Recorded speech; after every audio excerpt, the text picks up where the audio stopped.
Welcome to the broadcast fruit crumbles. Wasn't it absolutely magnificent to see the new Fab Four, the true Fab Four, positioned together almost like a capsule wardrobe of royals? Impeccable. King Charles, Queen Camilla, Prince William, Princess Catherine, in a lineup in chic black in their mourning on the eve of the Queen's funeral. But of course it was red rag to a bull, wasn't it? Red rag to a red head and a lady in red, who just had to come and try and usurp them by releasing their official photographs of their royal rainbow tour.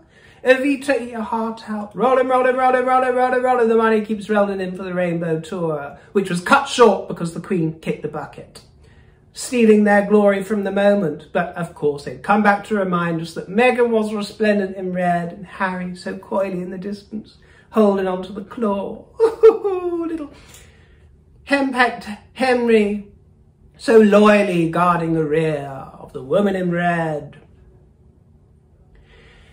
Quite a few of you asked for my opinion on that look she wore for the day. It wasn't one of her worst looks. I didn't like that red on her. I don't think that it behooved her.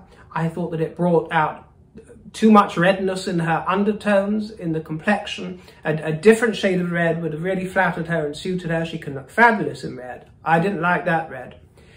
And as for the hair and makeup, again, I thought it was too over the top. The thing is, what I thought was that it was out of place for the occasion.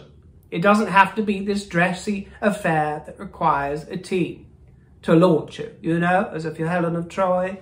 No, my dear. You know who looked effortlessly cool was Kate Robertson, the co-founder of that One World affair. She looked great. She was kind of semi-casual, but a sort of jacket with silver sneakers, which I loved.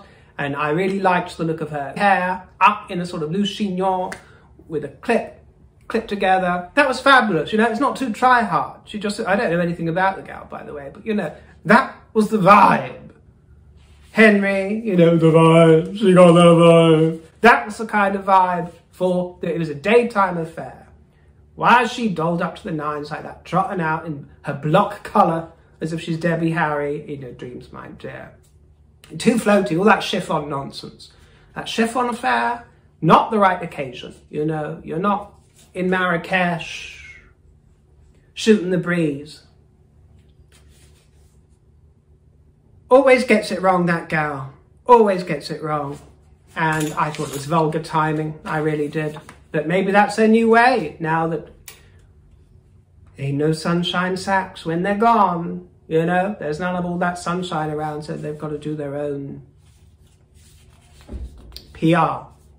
Oh, and Catherine was out and about today at an event, the first in her role as Princess of Wales, and she wore yellow. And it was pleated, belted, and she looked rather exquisite. And she teamed it with some suede stilettos in navy blue and a matching clutch bag. With the passing of the Queen also passes the tradition of ladies in waiting. That made me really sad when I thought about that. You know, the Queen had about 7 ladies in waiting at the time of her death, but scores of them throughout her life. The first Queen Elizabeth had 30 of them on the go at the same time. Ladies in waiting, women of the bedchamber. What a fabulous sight that must have been. As I'm sure you know, Queen Elizabeth II was surrounded by a bevy of them for most of her life, and they were unpaid. The role of the ladies in waiting. The lady in waiting is unpaid because, let's face it, most of the people in that position don't need the money. It's a sort of voluntary gig, and it packs the most enormous punch of kudos that one can ever hope for. Because to be a lady in waiting, you know, these are ladies who are traditionally picked from the upper echelons of aristocracy, many of them closely tied and related to the Queen, to her inner court, as it was when she lived, you know, with very close familial ties. So they were trusted confidants, more than employees, if you like, and they weren't really even employed monetarily. They were there to give a gentle hand to the Queen, to make life flow for her, to give her reliable assistance throughout her life. to look after her correspondence, to arrange private family events, to be by her side, you know. But Camilla is said to be laying this aside, you know, as the Queen Consort. She is not the monarch, and the King has his private secretaries, of course, and his office. And Camilla has 2 private secretaries. They are very loyal and very capable. And the word on the street is that Camilla likes to surround herself with a collection of intimates and close friends that won't go by the name lady-in-waiting, but will be there as a helping hand when necessary, including one of her friends who's a baroness and a former model, Jane Westenholz, known as Lofty. And, of course, we got to see the King and Queen make their first official appearance together in Scotland, in Dunfermline. And he got his cosy socks out again. How lovely, in a delicious blue and green tartan. The crowd outside city chambers greeted them so warmly, rapturously received as usual, as Dunfermline was officially, formally confirmed city, because city status was bestowed upon Dunfermline as part of Her Majesty's Platinum Jubilee celebrations. Thousands gathered, thousands cheered, and there was even cries of God save the King. And my South African fruits are in for a treat, because the King is going to host his first official state visit with South Africa. He will receive the President of South Africa, dear Cyril, at the end of November, and his good lady wife. And there will be 3 days of a full state dinner and speeches and all the fancy schmancy schmoozing, and it'll be a bit of a do. State visits like this come via request from government ministers, from the Foreign, Commonwealth and Development Office. And remember that South Africa is a member of the Commonwealth. So it'll be a wonderful opportunity for Britain to re-establish links with our friends in South Africa. And I think that the last royal visit to the shores of South Africa, tragically, was Harry and Meghan, which began so joyously, you know. They did very well in so many ways, but of course, all ended in tears, didn't it? Because that's when they started going a bit AWOL, and Meghan spoke out. That silenced voice needed to be asked if it was okay. No one asked her if she was okay. Yeah, it was that time. And some wonderful images emerged this week of Sophie Wessex out and about in the Democratic Republic of the Congo. The first time ever that a member of the royal family has paid the Congo a visit. Now, onto the subject of archetypes. In the past, I brought you a review per episode, and they were very popular with you for those first 3 episodes. The 4th one was released. It had been delayed in the wake of the Queen's death. I'm not going to devote an entire broadcast to it, simply because it is so utterly pants. It is so boring. Just as we knew it would, the interest was always going to wane after the initial attraction of Mariah Carey, Serena Williams. Now we have Maggie Cho, you know, hardly A-list material. Whether you like her or not, hardly A-list material. And I've got nothing against her. I don't find her funny, but I'm aware that many people do. But I've got nothing against her at all. However, it was so bland, and this isn't Maggie Cho's fault, it's Meghan's and the producers, but namely these 28 producers that are doing it. I couldn't believe how dreadful it is. I couldn't believe that there are people out there that have the ability and the talent to make compelling content. And what are the world offered? This primary school, lowbrow, basic, GCSE roundtable discussion of really dumb shit. I mean, it is an effrontery to intelligence. But I must say, I always criticise her for putting the royal family's name in her mouth, be it implicitly or explicitly, and this time she did not. So that mustn't go without mention. Of course, the downside to that, entertainment-wise, is that it's not really much fun for us to chat about, my dear. There's nothing really delicious in there that we can get our claws into. And there was no headline-grabbing content. And as she will find, that will mean the viewing figures plummet. And I'm aware that Spotify seem to have a bit of a hand, an extra hand in all their charts and the way they present all their ratings, especially with regards to Archetypes. But I have absolutely no doubt that ratings will plummet, if they haven't already, in the wake of this broadcast. So there really wasn't much meat on the bone this time, my dears, and the production of it was nonsense on stilts. Archetypes, the demystification of Dragon Lady. Again, she digs up these stereotypes, not archetypes, generally speaking, stereotypes, drags them out and parades them around for no apparent reason. No apparent reason. Looking for controversy where there really ain't much of it.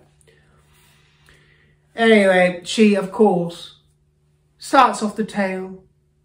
Thankfully this time not back at Immaculate Fart, but back when she was young on the streets of LA. And she would run around drinking all the bubble tea and dishes from various cultures all over the globe, from her multicultural friends, and all the matzo balls.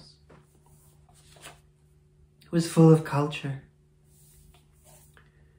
And Asian culture, it's always been a big deal for her. It's always been a big deal. She was surrounded by Korean culture and all her Korean friends. Do you buy what she's peddling? She would spend weekends in Little Tokyo. She spent so much time pondering noodles, she says. She thought about noodles a great deal. Oh my God. Talk about propagating stereotypes. She does it herself throughout the whole podcast, but there we go. And she would go with Doria to the spa, you know, in her impoverished childhood, where she was forced to eat at the Sizzler. Well, when she wasn't hanging out with old Tommy Sr. at the Sizzler, the latchkey kid, remember, she was a latchkey kid. When she wasn't latching onto the keys down at the Sizzler, she was at the Korean spa with Doria. That poor child, that poor child. She was dragged off to the Korean spa. And it was very humbling, she said, very humbling, because at the Korean spa, there were women there from 9 years old to 90, and they were all naked, butt naked, walking around naked, having their bodies scrubbed. And she makes very clear they were not allowed to wear a bathing suit. Forced nudity, she said. Adolescent embarrassment. Well, you can't blame the white patriarchy there, can you, Rachel dear, for forcing nudity upon you as this adolescent. That wasn't down to the white patriarchy, was it, my love? That was down to the Asian, Korean spa community. What are you going to do? Is the statute of limitations still ripe? I would imagine it's elapsed by now. But you could always send Jenny Afia, or whatever her name is, off to the spa to sue them for forcing you to show your noodles with Doria. Because she said, after we had our bodies scrubbed, we had a steaming bowl of these delicious noodles. The way she says it is so ridiculous. She bangs on about Asian American culture and how she heard about the stigmas and archetypes that they face many years later. Well, when you were researching this podcast, because you've never really thought about it that much before, probably. Those stereotypes, she says, weren't familiar to me. And then she brings up Austin Powers to prove one of her points, one of her genius points. She brings up the movie Austin Powers and the characters Fook Me and Fook You that appeared in that, and of course some of the character in Kill Bill. That's a fabulous movie, isn't it, or trilogy. And I read in the press that after she made this point about the actress in Kill Bill being being portrayed as over-sexualized and aggressive because the character is of Asian descent. Well, it turns out that the actress, Lucy Liu, who I happen to absolutely adore, had the good sense to come out over a year ago defending the character from these sort of claims, and explaining how in this particular instance, in her opinion, there was no stereotyping at play at all.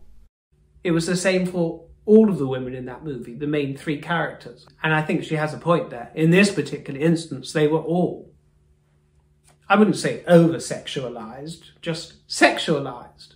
They were all painted as somewhat sexy and aggressive. So it doesn't really hold that much water for that movie. But also, I mean, talk about caricatures. Look at Austin Powers, look at the character himself. Mike Myers' pastiche of an English white guy from the 60s. I mean, if that isn't stereotypical, what is? And I think the English took it in rather good humour because it was a smash hit here. You know, it was taking the piss out of the British and the sort of James Bond anti-hero with these great big gnashers, crooked teeth that the English were apparently famous for having. And, you know, that whole sort of randy, playboy, Lothario, come loser that was portrayed by Mike Myers. And that was taken in good humour as a stereotype, because I think it's quite a challenge to make comedy, or indeed drama, without some element of the stereotype in there. Margaret Cho talks about the Hollywood trope of the evil exotic force of the Asian woman, the dragon lady, the dragon lady. Margaret says it comes from the fantasy of Orientalism. But I must say that unlike some other cultures, races, demographics, unlike others out there who claim to be incredibly underrepresented,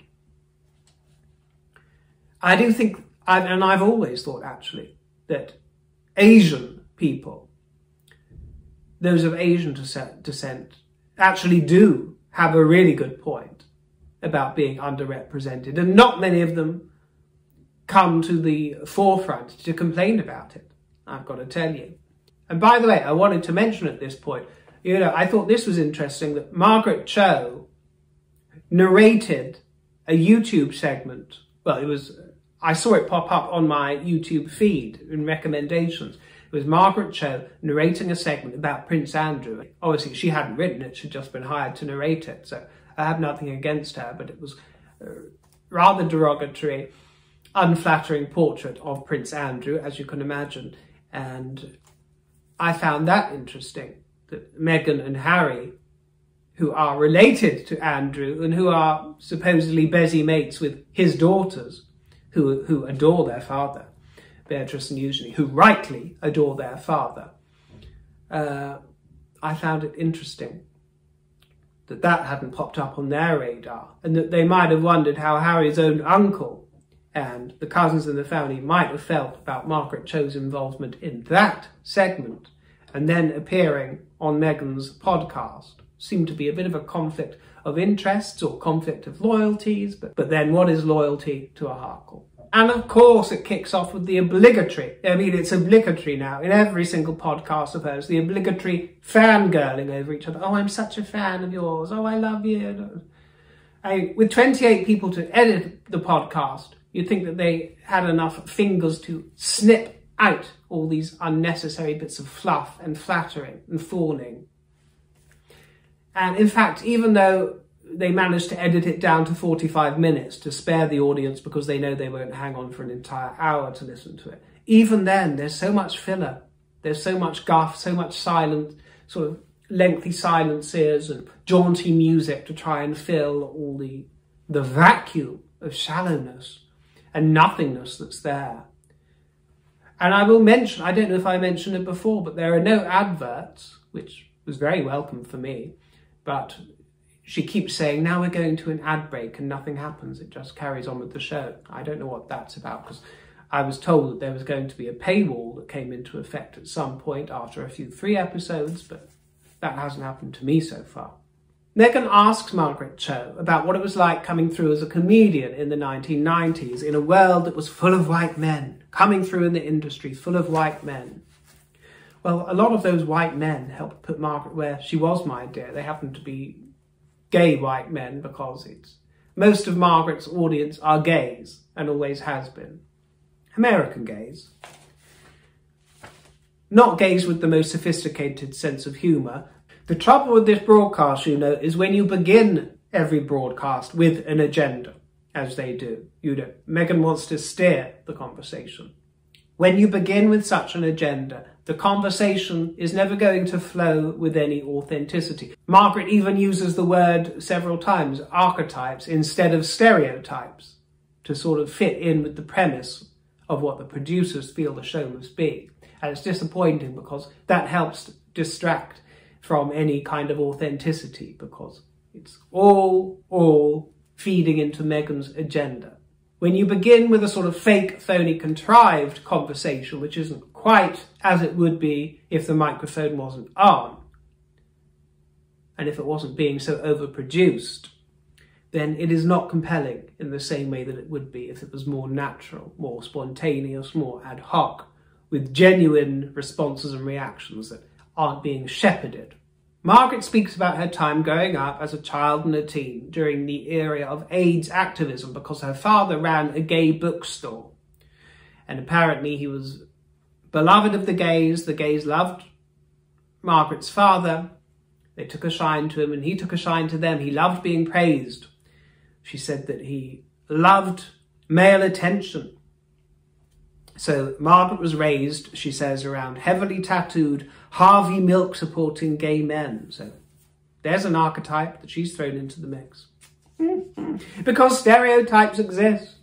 And yes, I'm not saying that they shouldn't be challenged. And this, perhaps more than any other episode, I resonate with, because I do feel that Asian people are somewhat overlooked in multicultural nations in a way that other ethnicities, other creeds, other cultures are not overlooked. I think it's not that they're disparaged. I would say they're one of the least disparaged. And some of the stereotypes that exist about them are perhaps the least harmful of harmful stereotypes. Because there's a little bit of awe and admiration in there as well for these stereotypes. So I stopped making notes for the last portion of it, my dears. There was nothing really to note upon. I mean, it's good on the one hand that there was nothing scandalous that she threw in there, no passive-aggressive digs to the royal family. I can't really complain about it, can I? But on the other hand, it means that there's nothing really delicious that I can bring back to you to have a giggle about. Thank you for joining me on the broadcast today. Mr. Grumpy needs me now, don't you, my dear? Don't you, Grumps? Yeah, Mr. Grumpy needs my attention. So, duty calls. Duty calls. Mr. Grumpy calls. So I have to go. Fabulous in blue, isn't he? He wears my brooch. That's why I thought I'd pair them together today. This wonderful blue brooch that I found yesterday. But I'll show you. I'll show you it again when we do another tip jar corner. But that's it for today. And thank you, my dears. Enjoy the rest of the week and I'll catch up with you soon. My tip jar is in the description box below. Thank you, most sincerely. Ta-ra.